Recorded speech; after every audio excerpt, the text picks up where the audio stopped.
I want to welcome the Minister of Employment, Workforce Development and Labour, Patty Hajdu, who is also my friend. She comes from Thunder Bay. She's kind of like us. She was a local activist in the community focusing on public health. She was in charge of our drug strategy in Thunder Bay for a number of years. She, her last job before getting elected in 2015 was the executive director of our shelter house, which not only did the shelter piece, but developed a managed alcohol program. You know, a new way to kind of deal with disability, right? Alcoholism is one of those things which we define as a disability. So she was elected, as I mentioned, in 2015 in the riding of Thunder Bay Atikokan. And she's like a rising star in the cabinet. It's like, oh my gosh, how did this happen? Like, just a normal person is like, there she is. And she's a regular guest on my TV show in Thunder Bay.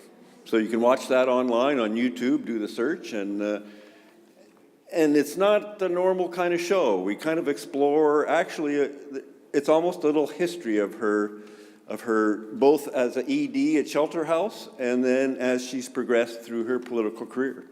So I want to welcome Patty, and what else can I say? Welcome.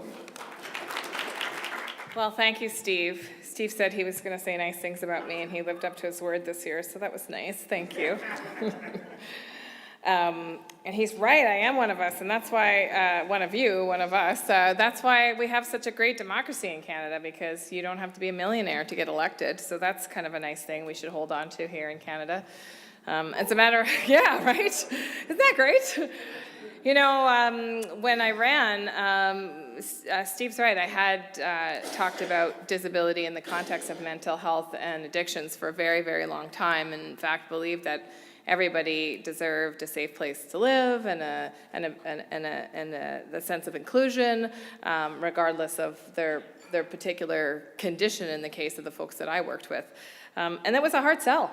As a matter of fact, people that are living with mental health and addictions face discrimination like many of you do in your everyday lives, and the kinds of folks that I worked with by the time they reached my agency, which was a large homeless shelter in northwestern Ontario, the results of that discrimination and stigmatization and exclusion from services and community and housing and healthcare, you name it, had led to some pretty profound outcomes that were in many cases not reversible outcomes. And in fact, I was so struck by the inequity, the systemic discrimination that folks experienced, and layer on additional physical disabilities or other kinds of barriers that they were living with. I was so struck by that systemic discrimination, particularly in the healthcare sector, oddly enough, that I decided that I couldn't actually rant through letters to the editor anymore. I had to take a chance and run for to become the Member of Parliament for Thunder Bay Superior North. So which is the other side of town. We have two sides, So, and so much to my surprise, and I think the surprise of many other people, because it was a male-dominated riding. I was the first female in my riding to be elected as Member of Parliament. I was also the first person that came from probably poverty and a single mother to be elected in that riding. Much to everybody's surprise, I won, and so here I am, and I have this amazing platform and ability to shape the way that we think about our fellow Canadians, the way that we talk about people with disabilities, including people with mental health and addictions issues, the way that we design our programs and our legislation, and the way that we spend our money, quite frankly.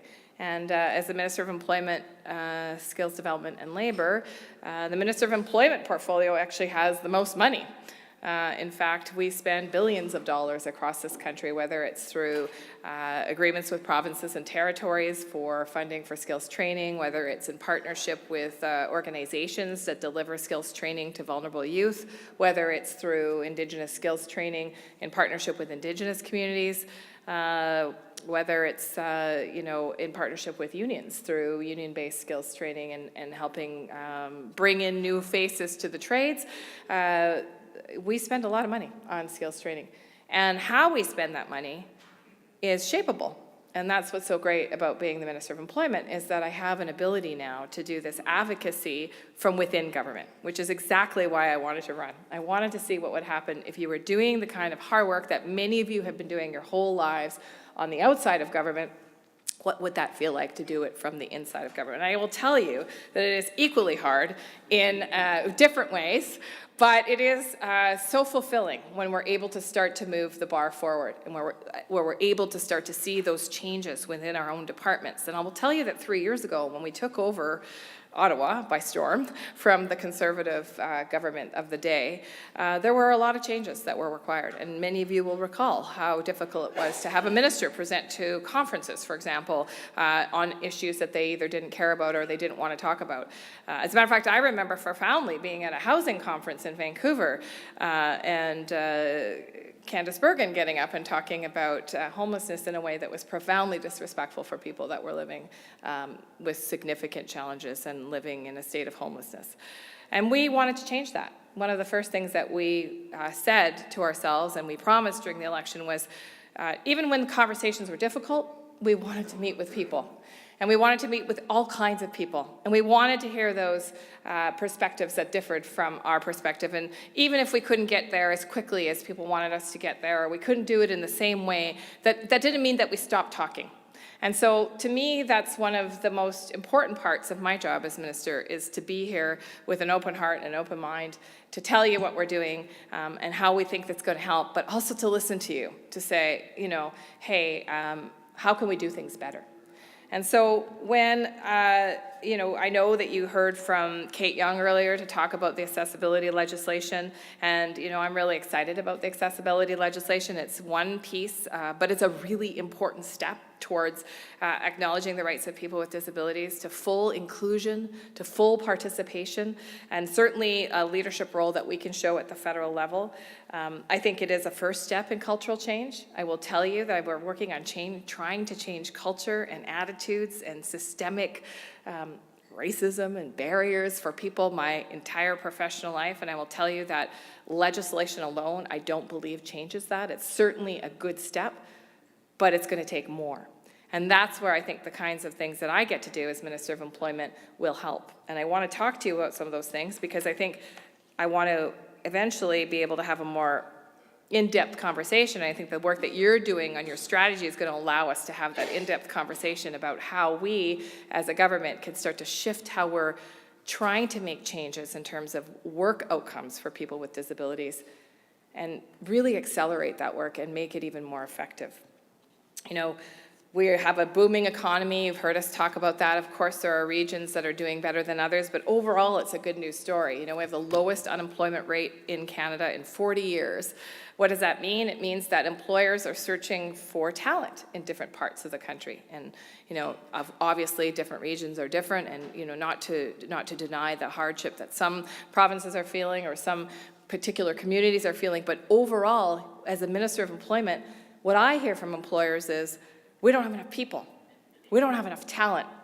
And then when you ask them about what they're doing to dig deeper into those underrepresented people that oftentimes are extremely talented and many times very well skilled, what are you doing to actually tap into those people, whether it's Indigenous people or people with disabilities or newcomers or women, often underrepresented in a variety of sectors? I'm kind of met with a blank stare. People think they're, in some cases, doing a good job. They have intentions to do a good job. They certainly don't want to be perceived as an employer that isn't doing a good job, but their practices haven't evolved in a way that actually lead to those changes. And so when I talk about culture change, it's just that. It's actually what can we do as a federal government to start to change those cultures? One of the things that we do, and I question whether, and I think the data will show after, 4 years or so of government, but one of the things that we're doing now is that offering additional incentives through all of the kinds of subsidies that we provide to employers for placements, for example. For example, the union-based training program. Unions have a special stream of money that they can apply for to bring in newcomers to the skilled trades. But we also have student work placements, over 10,000 this year, something that's been really, really well received by students and also employers. Employers get an additional incentive if they hire someone that's underrepresented, whether it is a woman or a person with disability, an Indigenous person. But I'm not sure it's enough. I'm not sure if it's enough. And it's really interesting, this challenge, because I've talked about this challenge in other sectors, where doing the right thing is actually the economically smart thing, and still no change happens. And that's the piece that I'm really excited about with your strategy, because I'm pretty sure you're having those conversations. The draft is very impressive. The consultations you've been having are very impressive. And we actually need those answers. We need that strategy. We need the guidance from people with lived experience, from experts, from unions, from employers, about what's going to make that difference. Because as we move forward and we invest billions of dollars every year in skills training, whether it's provincial transfers, by the way, which we protected the carve-out for people with disabilities, or whether it's through direct transfers to organizations or municipalities or people who are working in a way to try and help elevate skills training for people all across the country, we just are not seeing the kinds of results that we'd like to see. And that's, I could get up here and talk about all the wonderful things we are doing and be all glowing about it, and I think we're on the right track, and I think our motivation is correct, but I don't feel yet that we're actually cracking the code. And that's why the work that you're all doing is so important, because we need help. And we need to unlock the employer side as well. We need to figure out what is it going to take for employers to meaningfully start to change their practices, their processes, their own internal biases that prevent them from moving forward and actually not just doing the right thing, but seeing the kind of prosperity and the kind of growth that comes with a diverse workforce that includes people from all different walks of life, from all different backgrounds, from all genders. That's when, companies see that prosperity. And smart companies know this. Some of the smartest companies are the big banks, KPMGs and the McKinseys and the RBCs to a certain degree. And these folks have figured it out. They figured out that more women, more people with disabilities, more Indigenous people, more diversity is actually helping them grow and make money. But that isn't universal yet. And that's the challenge that we face together. So I also wanted to talk a little bit about the Social Finance Fund, because I think this is an exciting, now so many people don't, maybe you know what Social Finance Fund is, but I say Social Finance Fund and I get a lot of blank stares. I'm pretty excited about the Social Finance Fund because I think it's something else that will help elevate and accelerate the work that we're doing. On November 21st, through the Fall Economic Statement, we announced the launch of the Social Finance Fund. This was created in consultation with stakeholders from across the country who work in not-for-profit organizations, who work in the charitable sector, who say there's a better way to do things. And if you could invest some money in helping us meet our goals, often charitable goals, while also ensuring that we have an opportunity to bring in more people, that we could actually accelerate your goals with ours. And so we're investing $755 million over the next 10 years to establish the fund, and $50 million over 2 years to help social purpose organizations improve their ability to successfully participate in the social finance market. So we anticipate this fund. Thank you. Thanks. It's a big number. We're pretty excited. It's not often that you have a committee and the committee suggests a number and you land that number. I have to give him a lot of credit to my colleague, Minister Duclos, who really fought to adequately fund this social finance fund, despite the fact that so many of our colleagues actually don't quite grasp what it's about. But for those of us who come from the charitable sector, for those of us who come from the not-for-profit sector, we understand that this is a way to elevate and amplify the work that we're doing and provide new opportunities. And so we anticipate the fund's going to create thousands of jobs, foster increased economic growth, and help us build a more equal and fair Canada. And it's going to enhance access to financing and business supports available to social purpose organizations, many of which provide training and workforce integration and employment services to groups that are facing multiple socioeconomic barriers. And I'll just give you an example. The Alberta Social Enterprise Fund has provided loans to social entrepreneurs who support employment opportunities for persons with disabilities and therapeutic programs for adults and children with physical and mental disabilities. So this is an opportunity to really partner, and really actually more than partner, let the sector lead. And that's what's so exciting for me. Also, I want to talk a little bit about some of the work that I've been doing on modern labor standards. Now, you might not see the direct link, but in fact, these modern labor standards, and Steve and I have talked about this on his show. I've been talking about doing it for a long time, so it was exciting to finally have it in legislation. But on October 29th, we introduced legislation that proposes updating the Canada Labour Code from really the mid-60s, the last time it was really reviewed in any substantial way. And these protections actually are designed to actually address the most vulnerable.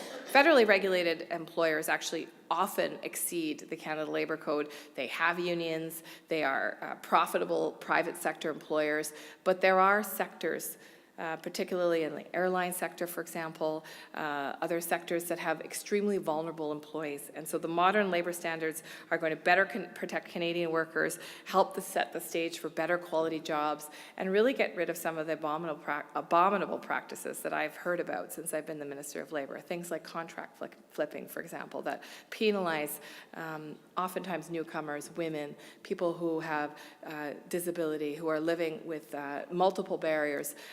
If you don't know what contract flipping is, it's essentially, Company A has a contract to clean a plane, let's say, clean the planes, sells it to Company B, and all of those workers go back to the beginning. Back to they're either laid off or they go back to the beginning of the pay scale. And so we're going to eliminate contract flipping, and we're really excited about that as part of our decent labor standards. But it'll also make sure that workplaces are more flexible so that people have the right to flexible work and requesting flexible work, to have advance notice of their scheduling. Whether you're living with a disability or not, I was a single mother for many years. If you can believe it, there were no protections for last-minute scheduling changes for people who are working in federally regulated sectors. Very hard to plan your life, very hard to plan the people around you that you may be relying on, whether it's for childcare or supports for yourself. Sick time, paid sick time. Can you believe that we didn't have paid sick time in the Canada Labour Code? So people were in the unenviable position of having to make a decision about whether they lost a day of pay or whether they went to work really ill. And that's something that we don't think anybody should have to make a decision about. And so there'll be paid sick time, there'll be time for domestic leave, paid and unpaid, so that when people are experiencing violence in their relationship, that they'll have support to actually take that time to resettle and figure out the next step. So we're taking many measures. I'd love to stay here all night and talk to you about the great things that we're doing, but I know that we're still not there yet. I want to thank you for the hard work that you're doing to help us get there more quickly. I think that when I think about this conference and I think about the draft strategy that you're working on, I think of it as a useful tool for people like me, hopefully me, but you never know, the next Minister of Employment who's going to have to make those decisions based on the evidence and the data that we're collecting now. For the first time, by the way. We're actually measuring the outcomes of our programs, and then start to shape the program so that they better meet the needs of all Canadians, including people with disabilities. Because we know that as a country, we can't prosper when we leave so much talent behind. And so I'm extremely proud to be here as your Minister of Employment. I'm extremely proud to be here as an ally, and I want to thank all of you for including me here tonight. Thank you.